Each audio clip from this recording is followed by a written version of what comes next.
Hello. I have the pleasure of introducing Dr. Alissa Armstrong today. Dr. Armstrong has been an assistant professor at the University of South Carolina since 2016. And while at the University of South Carolina, Alissa has established a research program focused on understanding how nutrient sensing by multiple organs and tissues influence the activity of adult stem cells. Her research is important or has important implications for understanding the association between obesity and increased risk of diabetes or cancer, which are three prominent public health concerns. Alissa was most recently awarded a Science Diversity Leadership Award by the Chan Zuckerberg Initiative and NASEM for her project Diversifying Future Leaders, studying inter-organ communications with adipose tissue and Drosophila. She is a founding member of the core leadership team for Partnering to Advance Imaging Research for Black Image Scientists program, also known as PARA. She is the PI for the South Carolina PrEP program and a co-investigator for the South Carolina NIA Advancing Diversity in Aging Research undergraduate program. Take it away, Dr. Armstrong. Thank you so much for being here. Well, thank you so much for that introduction and the opportunity to talk about some of the projects that I have going on in the lab. And I will just start by saying I'm happy to have questions during the seminar. So, if you want to ask questions during, either use the raise hand feature, which I may be able to see, or just like unmute yourself and make a noise and I'll pause and stop. There are a couple of places that I will kind of offer opportunity to ask questions, so you can save them and those are sprinkled throughout the talk. Okay, so let me share and make sure. All right, my screen okay? We're on the right mode. Yep, okay. And let's see if I can get this pointer going. Yeah, okay. So today I'm going to be talking to you about the work that's going on in my lab, and I'm going to kind of talk about some of the main projects for the majority of the time, and then towards the end of the talk, some newer projects that we have going on. So when we think about the way that nutritional input coordinates different processes, particularly for gametogenesis and even more particularly for oogenesis, we know for a wide range of organisms, whether we're talking about insects, fish, small mammals, large mammals, that nutritional input is a really, really strong regulator of making these energy-intense, energy-rich oocytes. And we know that altering nutrition, whether we're having too much of a particular nutrient or too few of a particular nutrient, that often has negative impacts on the way that oocytes or eggs are made. Aside from talking about specifically one type of cell being made, we know that as a multicellular organism, whether or not we're talking about flies or humans, that we have many, many different tissues that have to coordinate this nutritional input. And this nutritional input is going to be dynamic over small and large time scales and in the quality and quantity of the food present. And so, so here we can see a human diet might be very healthy or not so healthy. And sometimes we do a good job of eating a very healthy diet and a not so good job of doing that. So we're really interested in how do multiple organs communicate information about nutritional input and how it changes over time to each other so that the whole organism mounts an appropriate response to these changes in dietary input. And the way that my lab addresses this question is by using my favorite model organism, Drosophila melanogaster, commonly known as the fruit fly. And if we think about this overarching question, it can be pretty complex because many different tissues can be communicating back and forth to each other. And so our approach is to look at pairs of tissues to kind of try to figure out how one pair of tissues are communicating and put that back into the puzzle, and then we'll move on to the next. And what I'll be talking about today and what the lab is currently focused on is trying to understand how the adipose tissue or the fat tissue communicates to the ovary. And we have a particular interest in these two tissue types in flies because we know that they're nutrient responsive tissues. And the ovary is an adult organ that's supported by several different stem cell populations. Drosophila is an excellent model system for a variety of reasons to use to address this question. And kind of one of the main ones is that they are analogous organ systems found in humans and flies. So fruit flies and other insects do have fat tissue. And the highly conserved gene homology lends itself to having many of the nutrient sensing pathway components, like insulin signaling components or mTOR signaling components, are highly conserved from fruit flies to humans. And so we can get a lot of information about how these signaling pathways are working, how these tissues are working by experimentation in fruit flies. So the lab is kind of broken down into two main research areas. And what I like to call our bread and butter research area is addressing how these nutrient sensing pathways, amino acid sensing via mTOR and the amino acid response pathway, and insulin signaling, how they function in fat cells to regulate oogenesis. And then the second part, newer part of the research area in my lab, is trying to understand how specific types of diets, obesogenic diets, high sugar or high fat diets, impact the way that the fat tissue functions, the way that the ovary functions, and how they communicate information about diet to each other. In Drosophila, the adipose tissue is located throughout the anterior posterior axis of the fly. And so that's kind of schematized here in this drawing in this kind of light brown color here. And the majority of the adipose tissue is localized in the abdomen, and we call this adipose tissue in flies the fat body. And it's composed of two main cell types, the enocytes, which if we look at this blow up here, are these kind of smaller liver-like cells. And then the primary cellular component of the fat body are adipocytes, or the fat cells proper. And the great thing about Drosophila, if we're asking questions about how the adipose tissue communicates to another tissue like the ovary, we are using the awesome power of genetics of flies to be able to manipulate gene expression specifically in adipocytes.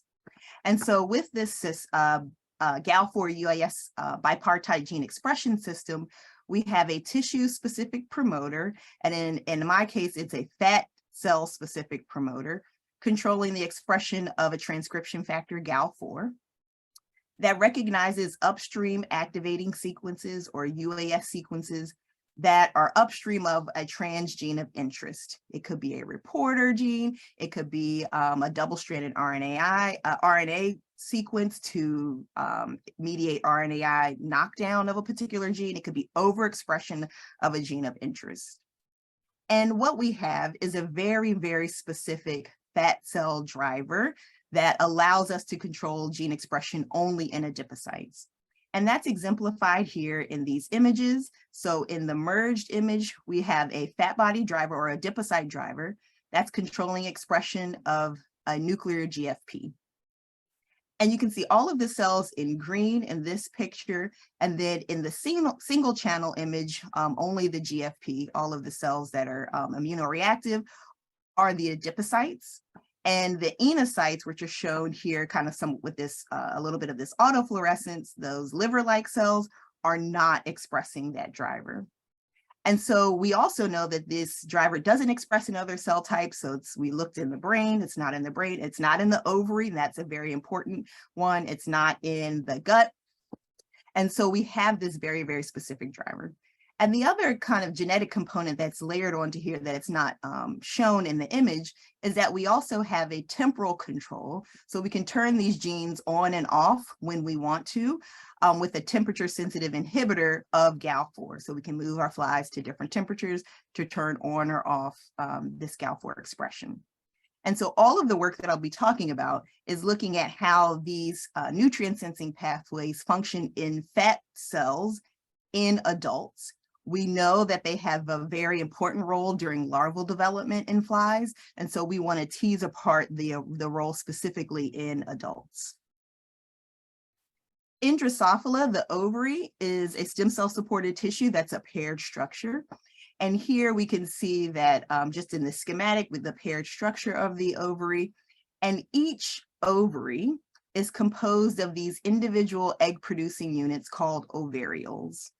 And if we stretch out an ovariole here, you can see in this purple and green, that it's essentially an assembly line of egg or oocyte production that starts at the very anterior-most region of the ovariole and proceeds along 14 stages to make a mature oocyte. At the anterior-most region of each ovariole, there's a structure called the germarium, and that's where the germline stem cells are housed. And these germline stem cells have been very well characterized in Drosophila for quite some time. And on average, there are 2 to 3 germline stem cells shown in dark purple here. And these germline stem cells we can identify based on their location and this structure of this organelle called the fusome shown in orange. So these germline stem cells are physically adhered to the stem cell niche, of which a major cell component are these cap cells shown in yellow. And these cap cells are sending signals to the underlying germline stem cells to maintain their stemness. Germline stem cells will asymmetrically divide to self-renew, but then also to create a cystoblast that undergoes 4 successive synchronous divisions with incomplete cytokinesis. And so what ultimately results from these divisions is a 16-cell cyst, so a cyst that has all 16 cells interconnected. And if we look at the progression in the schematic, we go from a cystoblast to a 2-cell cyst, to a 4-cell cyst, 8 and 16-cell cyst. And once this 16-cell cyst is formed, it gets enveloped by a layer of follicle cells, these somatic cells shown in green, where that cyst gets pinched off from the germarium and then it exits the germarium to undergo these 14 stages of development. What I'd also like to mention here is that, and that's not actually shown in the schematic, is that there is another stem cell population called follicle stem cells that support the generation of new follicle cells to envelop each developing cyst. Once this egg chamber or follicle exits the germarium, it undergoes these stages of development where one of the 16 cells in the cyst is designated as the oocyte. And we have these pre-vitellogenic stages where the oocyte, the egg chamber is growing in size. And one particular stage or point during oocyte development that I like to point out is that there's a time where this oocyte starts to differentiate itself morphologically from the rest of the cells in the cyst, and that it grows in size. And so here in this pre-vitellogenic egg chamber or follicle, this sliver here is the oocyte. And as this oocyte starts to uptake lipids and yolk proteins, it grows and grows in size. And you can see here, after vitellogenesis is started, that this oocyte now, the single cell, occupies about half of the volume of this egg chamber. And this oocyte growth continues on through the rest of the stages of oocyte development until the whole oocyte takes up the entire volume of that follicle. And we have a mature oocyte that's ready to be ovulated, fertilized, and laid. Now, many of these steps of oogenesis are impacted by nutritional input, and we know that nutrient sensing pathways like insulin and mTOR are important within the ovary itself to regulate this process. And we know that because we can evaluate these different stages of oogenesis using microscopy. And here I'm just showing a blow up of just the germarium and how the immunostaining that we use to identify these cell types. So here is the entire germarium. At the anterior-most region, we use a lamin C antibody to preferentially label the membrane of cap cells. And so we can identify those cap cells and count those cap cells. We can also see here in this image that there are 2 germline stem cells that are identified by their juxtaposition to the cap cells, as well as by this round fusome structure here with the overlapping of the green and the red. We can also label the cytoplasm of the germ cells, and so that's this green label, it's a VASA antibody. And then we can see all of the successive stages of development of these germline cysts, and we can stage them based on the morphology of that fusome structure. So because these are synchronous divisions with incomplete cytokinesis, that fusome splits off and gives a little bit of itself to the new cells in that cyst.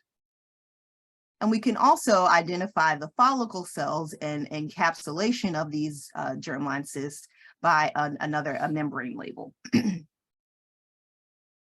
So what I'm going to talk to you today about is what we know about how these different nutrient sensing pathways are functioning in fat cells to actually control distinct aspects of oogenesis. And initially, when I started this project as a postdoc, we thought it was going to be very simple in that no matter what you do to a nutrient sensing pathway, whether it's insulin signaling or mTOR, in adipocytes will have the same effect on the ovary.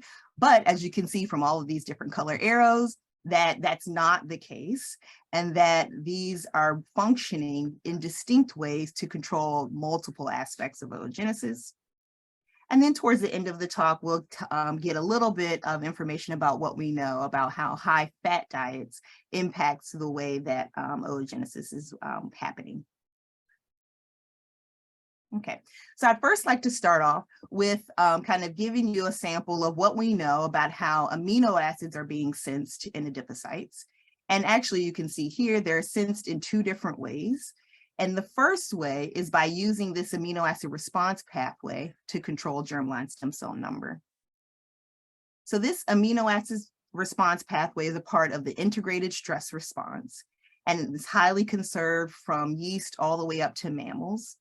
And essentially what happens is under conditions of limiting amino acids, that you get an increase in the amount of uncharged tRNAs, so tRNAs without their cognate amino acids. And these uncharged tRNAs activate the GCN2 kinase, which phosphorylates EIF2 alpha to suppress translation, but also to induce the ATF4 dependent regulation of stress response genes. And so from previous data, we knew that amino acid transporter knockdown in adipocytes impacted a germline stem cell maintenance. So if we knock down amino acid transporters in fat cells, we see that the ovary loses germline stem cells more frequently, and that this is mediated by this amino acid response pathway, and actually not by mTOR. So we were at this point where we knew the amino acid response pathway was mediating the effect of amino acid sensing in adipocytes on the ovary. But what we didn't know was the contribution of reduced translation or this ATF4 dependent transcription to regulate germline stem cell number. And so I had a postdoc when I first started the lab that worked on this project, and then a graduate student, Chad, who's going to be picking up part of this work. And so to ask the question of whether or not it's ATF4 dependent transcription that is responsible for regulating germline stem cell maintenance, we overexpressed this, the Drosophila version of ATF4, or it's called CRC, in adipocytes and measured germline stem cell number, with the idea that if it indeed was mediating the effect on germline stem cell maintenance, we would phenocopy the germline stem cell loss. And so here you're going to see quite a few graphs that look like this, where we're counting average germline stem cell number prior to modulating transgene expression. So this is before we switch the temperature to induce expression of our transgene of interest. And in this case, it's overexpression of CRC or ATF4. And then here we have our time point 10 days after transgene expression. And we have a control line shown in black here, and then our experimental groups shown in some other color, red or blue or green. And essentially what you can see is that these plots, these lines look essentially the same before transgene expression and after transgene expression. So we don't see that germline stem cell loss. So we, aside from additional control experiments, we don't think that it's the ATF4 dependent stress response genes that are responsible for regulating germline stem cell maintenance. So our next question then was, well, is it the reduction in translation of some factor that will be promoting germline stem cell maintenance? So to address this question, we knocked down components of the translation machinery, specifically in adipocytes, and then measured germline stem cell number in the ovary. And here you can see in the top plot, I've knocked down a ribosomal subunit here, RPL17, or in the bottom plot, we've knocked down eukaryotic initiation factors. And hopefully what you can appreciate is that there is a germline stem cell loss that's more drastic compared to controls when we knock down those components of the translation machinery. And then the images here are just showing how we identify those germline stem cells. And so these are extreme close-ups of the very, very tip of the germarium. And in this example of the control, we can see there's 2 germline stem cells. Here's one cap cell, another cap cell, and then the fusome of the germline stem cell that's attached. And so there are 2 in this plane, and in this RPL17 knockdown, again, remember this is knockdown in fat cells, that we don't have any of those germline stem cells present at the anterior-most region. So this suggests to us that there's something that's normally being translated downstream of a suppression of the amino acid response pathway, where the conditions would be of a nutrient replete, so protein-rich diet, that are actively promoting germline stem cell maintenance, and that when you deprive of protein, the amino acid response pathway becomes active and it reduces translation of those components. And we'll get to what those components might be in a few slides. The second phenotype that we noticed, if we knock down amino acid transporters, so generally amino acid transport into fat cells, that there was an effect on ovulation that instead of being mediated by the amino acid response pathway, was mediated by mTOR signaling, or targeted rapamycin signaling. And so here are examples of what this ovulation block looks like. And so here's just an image of one ovary. And each individual ovariole in an ovary from a female that's been fed a protein-rich diet will only have 1 or no mature stage 14 oocytes because they're continually ovulating them and laying those eggs. But here's an example of an ovary from a female in which we've overexpressed an inhibitory complex for TOR, TSC1, TSC2. And what you can see is that these ovaries are quite large and that almost every ovariole contains 3 or more mature stage 14 oocytes. And those are outlined here by this red dotted line.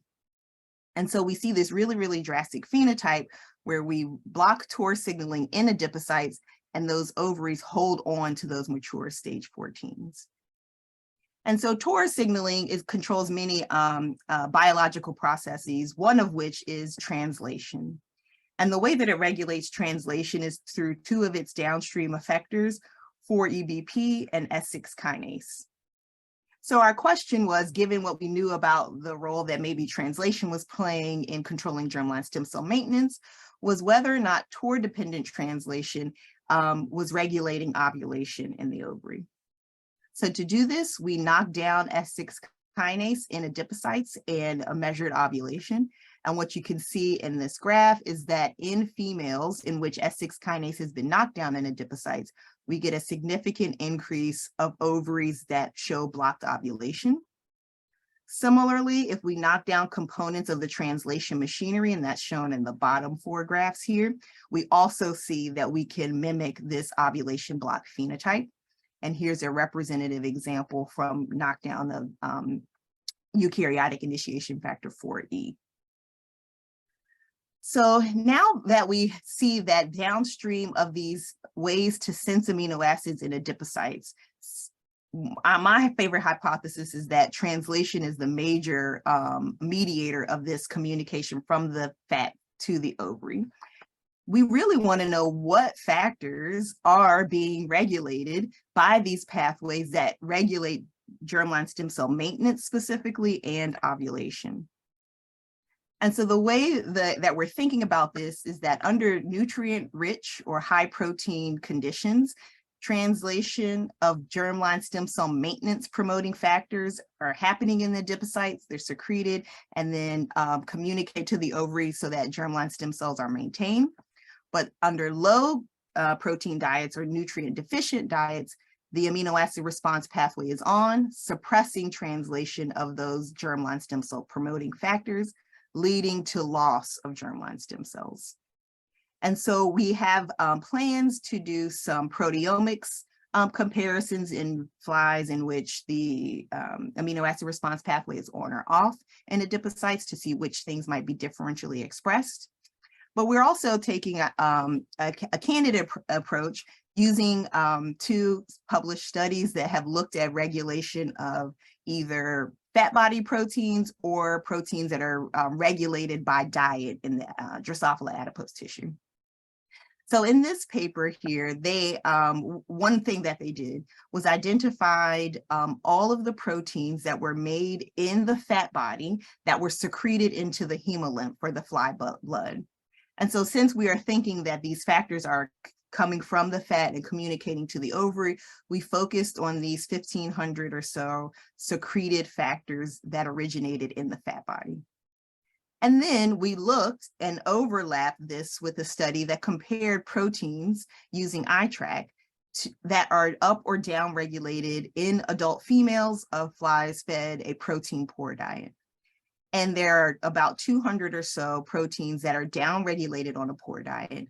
And 38 of those are also identified as originating from the fat body and being found in the hemolymph. So these are our 38 candidate factors.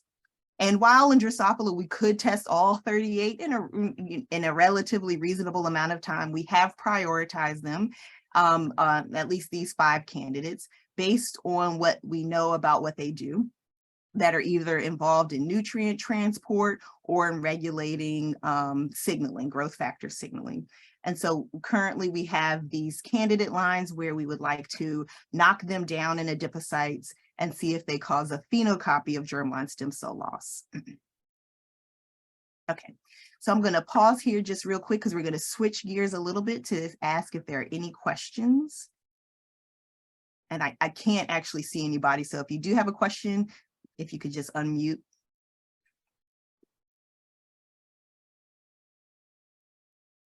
Not seeing any questions in the chat, so. Okay, all right. Okay, so now kind of want to think a little bit more about not just how amino acid sensing functions in adipocytes to control germline stem cell maintenance, but what we know about how this might be regulating ovulation. And we're still kind of, this is a newer focus or a newer project because all we've seen so far is that we block mTOR signaling in adipocytes. We get this dramatic phenotype where those ovaries are holding on to those mature stage 14s. And this regulation of ovulation could be controlled by impacting a variety of processes that are important for ovulation. And those are kind of bulleted here. So in order for a mature oocyte to be ovulated, many things have to happen. First, that oocyte has to exit from the overlying follicle cells, so follicle rupture. We have to have the appropriate muscle contraction that's controlled by neuronal innervation. And then we also have to have the right signals coming from the sperm storage organs and sperm that say, yes, this is the appropriate time to ovulate that mature stage 14.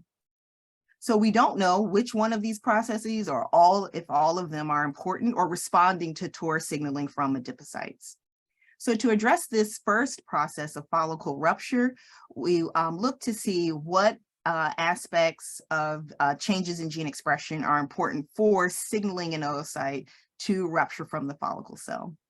And it turns out that there are a series of transcription factors indicated here that have been described that are dynamically expressed throughout oocyte development. And we're going to focus particularly on this one called hindsight. And this transcription factor is off during these mid to late stages of oogenesis, but then it's turned on and you can see nuclear localization in a stage 14. So that's the mature oocyte. And so what we've done is just to kind of look at expression changes of this transcription factor in ovaries in which the mTOR signaling pathway has been blocked in adipocytes. And so here in the images below, we can see a couple of egg chambers from control flies, from flies where S6 kinase has been knocked down in adipocytes, or from flies in which a dominant negative version of mTOR is expressed in adipocytes. And in the younger egg chambers, so in this case stage 12, stage 13, and stage 13 here, we see that there's not nuclear localization of the transcription factor hindsight, but in the mature stage 14, in all three of these cases, we do see expression of hindsight in the nucleus of those stage 14 oocytes. However, when we see an oocyte or ovarial where there are more than one stage 14s backed up, so an ovulation block, and in this example where S6 kinase is knocked down in adipocytes, we can see 3 stage 14 oocytes. And here in this example, we can see 2 stage 14 oocytes. What we see is that the youngest stage 14 is expressing hindsight as it should be, but that the ones behind it that should have been ovulated are not expressing.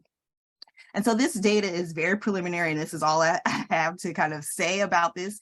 And the question is whether or not this misregulation of hindsight expression is a consequence of not being ovulated or a cause of those oocytes not being ovulated.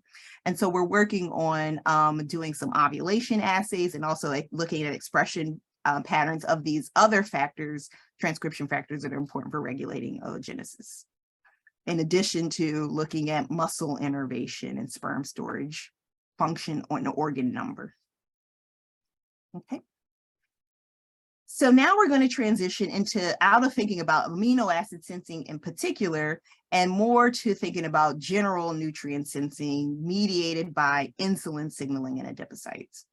And from previous studies from my postdoctoral training, my postdoc advisor's lab, all of her work has been interested in how these pathways are working in adipocyte, in the ovary. And we know that insulin signaling is very important in regulating germline stem cell maintenance and proliferation and then progression through vitellogenesis, as well as some other aspects of oogenesis. But what I found is that insulin signaling also regulates these different processes, but it does so through distinct downstream effector axes. And I'm going to walk you through what those are and where we are trying to figure out how these pathways are regulating oogenesis. And so here's just a kind of bare bones schematic of the insulin signaling pathway, where this purple receptor here is the insulin receptor.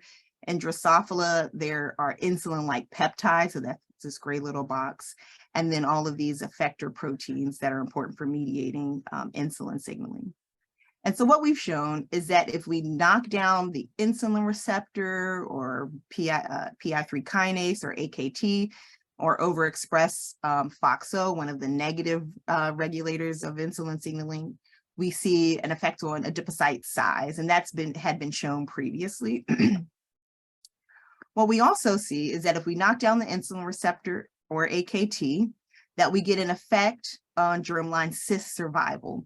So reducing the pathway in this way causes more of those germline cysts in the germarium to die. And it's not mediated by FOXO, because if we overexpress FOXO, we don't see this phenotype. And so one thing that we're trying to do is identify what these AKT targets might be. Another phenotype that we saw, if we knock down the insulin receptor, but not these other components, if we don't mess with these other components, that there's a block in this progression through vitellogenesis. So those egg chambers where the oocyte should be growing and growing, we get a lot of cell death during that mid stage of oogenesis. And because if we knock down AKT or overexpress FOXO, we don't see that phenotype. It suggests that there's another downstream effector axis that's important for regulating vitellogenesis specifically in adipocytes. And the last phenotype that we saw is that if we knock down the insulin receptor or knock down AKT in adipocytes, we get a germline stem cell loss phenotype.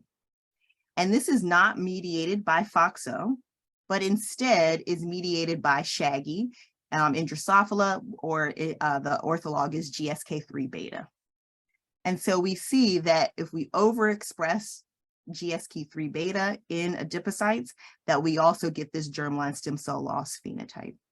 And a graduate student in the lab, Tancia, has been working on trying to identify what GSK3 beta targets are important for mediating this regulation of germline stem cell maintenance. And so what she's done is to identify which of there are 500 or so putative GSK3 beta substrates, identify which of those are expressed in Drosophila adult female fat. And here's just an RT-PCR screen to show some of those that are indeed expressed in adult adipocytes. And then to kind of knock those down to determine if they are lead to a phenocopy of the germline stem cell loss. And here we're just going to show you examples of 3 of those candidates, ATPCL, chromosome bows, and SREBP. And here's just kind of showing you the knockdown efficiency using RT-PCR for each of those genes. And then we also quantify germline stem cell number in controls, where we express a GFP RNAi, so not knocking down anything that's important for Drosophila development and survival, but then the knockdown of those candidates shown in the red plots. And what you can see is that for these 2, ATPCL and chromosome bows, that there's no effect on germline stem cell maintenance, but instead, if we knock down SREBP in adipocytes, we do get this increase in germline stem cell loss over time. She's also tested this in other candidates, SRA and porn, where we don't see an effect on germline stem cell number, but we get this germline stem cell reduction when we knock down HSF, or heat shock factor 1. And so we're following up on what those candidates might be regulating in adipocytes or communicating to the ovary to control germline stem cell maintenance. So hopefully I've given you a sample of how we're trying to fill in these question marks here in this schematic, and identifying the signaling mechanisms that are functioning in the fat cells themselves to regulate these distinct aspects of oogenesis.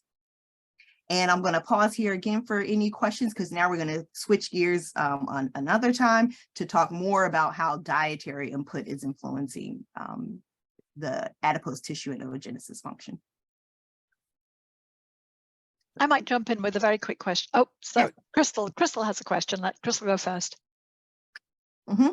Crystal, do you want to take yourself off mute? There you go. Can you hear me? I'm sorry, I'm at the airport, so I apologize for the music. I might have missed it because I was in transit, but what happens to these flies that are retaining those cells? So the flies are fine, and I actually haven't done like a real like survivorship assay in these flies, because we dissect the ovaries and then we're done with the adults, but they don't seem to be dying off more. And I think one of the things that happens, you can get this ovulation block when you feed flies a protein poor diet, or in this case, when we only mess with mTOR signaling in adipocytes. And what we think is happening is that those mature stage 14s, which have a lot of nutrients, are resorbed and help promote survival of the organism and maintenance of somatic tissues. Oh, wow, that's really interesting. Yeah. So I was actually going to ask you, just in terms of, would those mature ovaries, would they be likened to something like polycystic ovary in a human? Because a lot of the metformin and treatments like that for that condition are related to the insulin, primarily the insulin, but I mean that whole dietary axis is all linked, right? Yes, and so that's one of the things that we're trying, like that we hope that like these studies kind of maybe point more towards some of the molecular mechanisms that are controlling these cellular processes, like holding on to mature stage 14s or polycystic ovarian syndrome. And the challenge is that it's not always the one-to-one link between insulin signaling and the polycystic ovarian phenotype in humans. Yeah, it's very complex. Yes, yeah, well, yes, but you know, maybe being able to tease out some of these molecular mechanisms in flies will inform what we know a little bit better about what's going on in humans. Thank you. Okay. I'm going to move on into talking about some of the dietary control. So just kind of to reiterate, all of the stuff that I talked about before, these flies, all of these experiments, these flies were fed a protein-rich diet. So we did not manipulate diet. The only thing we did was to manipulate gene expression for nutrient-sensing pathway components in adipocytes. So now we're going to transition into dietary manipulations. But first, I want to kind of think about, we're looking at fat tissue, and I'm going to talk about obesogenic diets. And often folks are not thinking about insects, Drosophila as a model to study obesity, but they are indeed a decent model to do that. One, they have fat tissue, and often I like to show this picture to show what the Drosophila fat looks like. So here is just the abdominal carcass, so that brown pigmented stuff, that's the exoskeleton. And then all of this fluffy kind of semi-opaque white tissue here, that's the fat body. There are genetic models of obesity. So if we have mutants in a lipase, for example, in this top one, here's a mutant. And if we look at a single cell, so this is a single fat cell, labeled with Nile red to identify the lipid droplets. We can see it's got lots of these lipid droplets. And then here is if we overexpress that lipase, here's an adipocyte that has fewer lipid droplets. So we have a genetically obese and a genetically lean model. But then there are also models of diet-induced obesity, where you can feed flies, and dietary manipulations are pretty easy. You can feed flies diets that have added coconut oil, that's for a high-fat diet, or added sucrose for a high-sugar diet. And these flies, while they are not exhibiting a phenotype of obesity like being larger in size, they do show other phenotypes of obesity like increased triglyceride levels and increased blood glucose levels. So we've known for a long time that obesogenic diets most often have a negative impact on egg production in humans and other organisms, particularly in flies. If you feed the females an excess of sugar or fat, you get a decrease in egg laying. And very recently, it was shown that high sugar diets don't impact the germline stem cells per se, but it does impact the progeny and the further development of those egg chambers, where you feed flies a high sugar diet, and this group observed an increase of death in the germline, so in those later stages of development. And so one of the projects that we had that was carried out by a prep scholar in the lab who just left about a week ago to get ready to get started with her PhD program, she was asking whether or not a high-fat diet, or how a high-fat diet impacted oogenesis. We've known from previous studies that feeding flies a high-fat diet decreases egg laying, but egg laying is the kind of ultimate outcome of all of these steps of oogenesis. So she first addressed whether or not a high-fat diet induced by feeding 10% or 30% coconut oil impacted germline stem cell number. And essentially you can see she counted prior to feeding this, switching on a diet, so normal diet flies, and then after 5 days of feeding the control or high-fat diet, and then after 10 days of feeding. And essentially you can see that the average number of germline stem cells across these groups is pretty comparable. So we don't think that germline stem cell maintenance is responsive to a high-fat diet. Instead, what she did observe is that if we look later during oogenesis, that she found an increased number of dying vitellogenic egg chambers in flies fed a high-fat diet of 30% coconut oil. And so here in these images, this is just 10 days after feeding a normal diet or a high-fat diet. And these are several ovarials bunched together. And so you can see here, I'm just tracing out one ovarial. and another here, and another here. And she's labeled with a DCP1 that identifies dying cells. And so here you can see there's this one egg chamber, the telogeneic egg chamber that's undergoing cell death, but that when we feed the flies a high-fat diet, we can see more of this cell death happening and also earlier in pre-vitellogenic stages. And when she just quantified this roughly as the percentage of DCP1 positive ovarials across the different diets and different time points, you can see that with the highest amount of fat, that there's an increase in cell death of those vitellogenic follicles. And so while we don't think that there's an impact on germline stem cell maintenance, we do see that vitellogenesis is sensitive to these obesogenic diets, particularly high fat.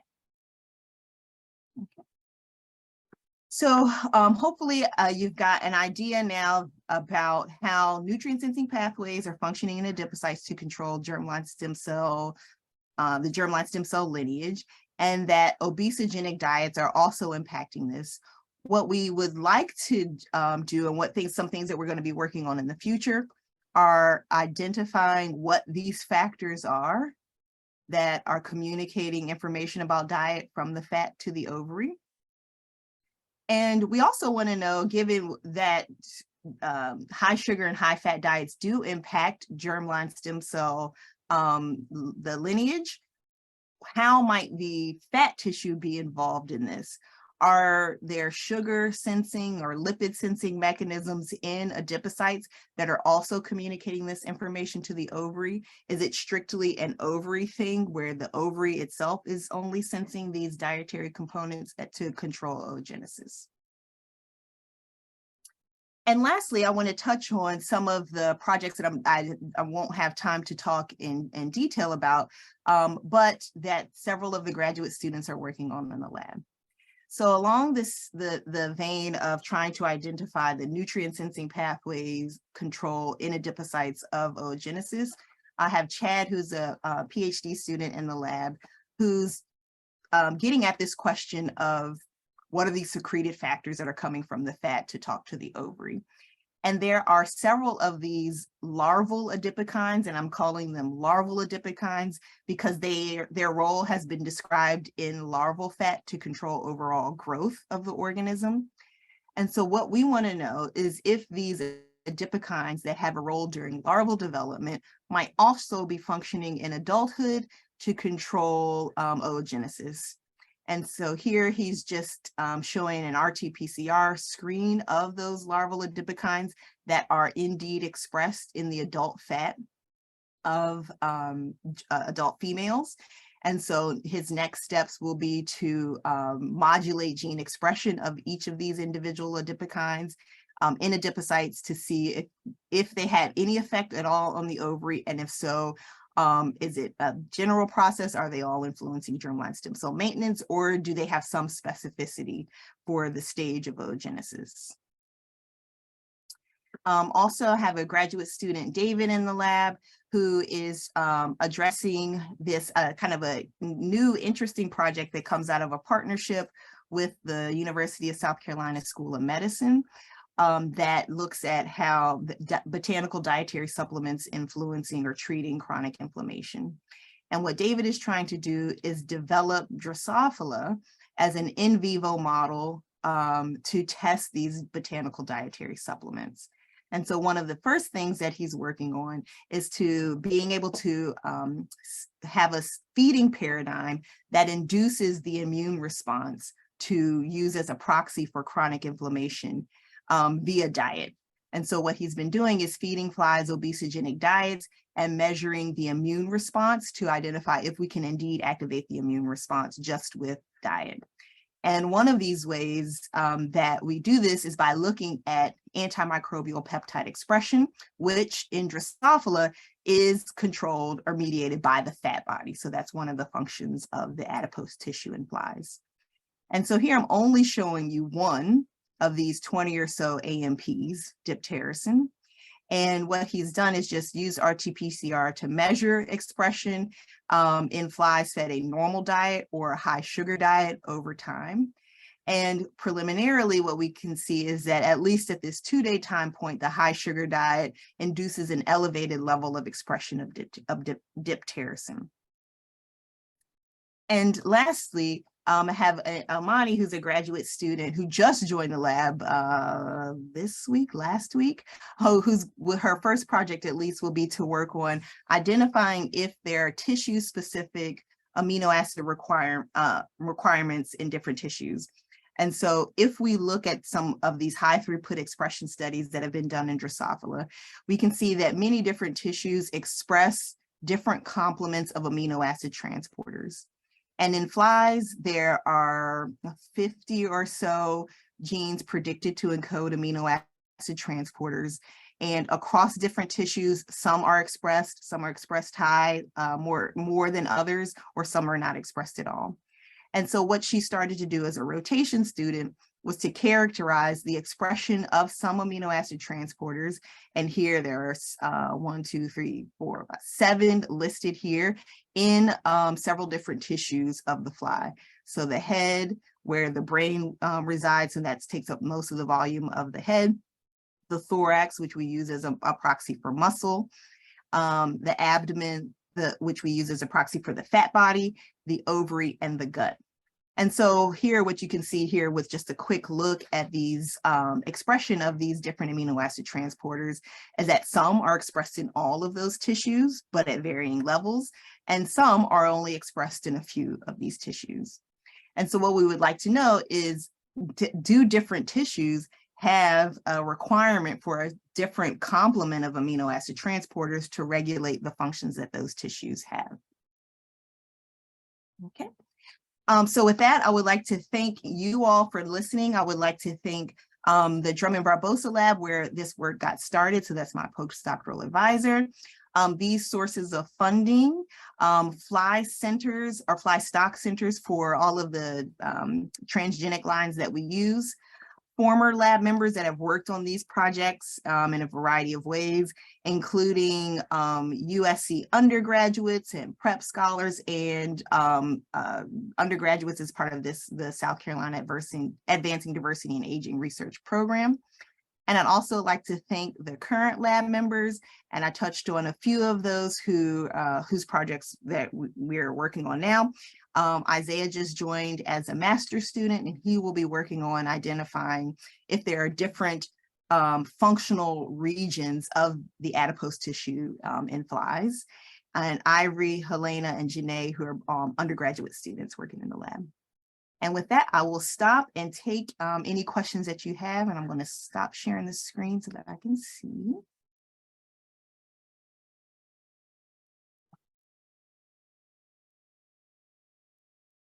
Lovely presentation and lots of lovely images. Thank Crystal? you.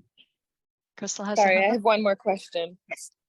Does it matter what kind of fats you use for the cell death? Is there such thing as a good fat in a fly diet, or So is it that's just... it.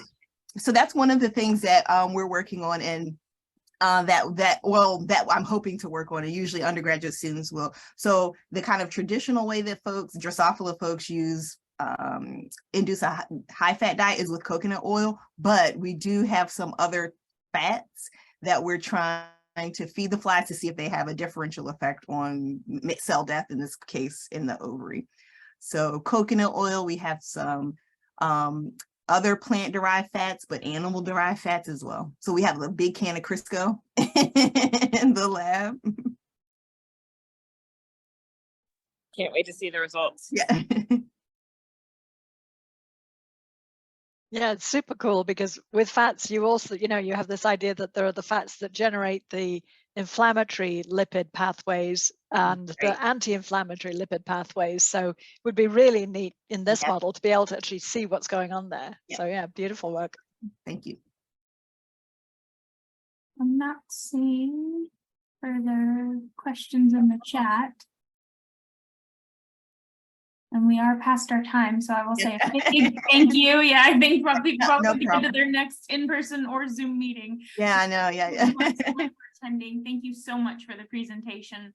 No, thank you all for your attention, and your questions are lovely questions. Yeah. All right. Thank you. Bye-bye. Bye all. Hope to see you at the next one. Bye-bye.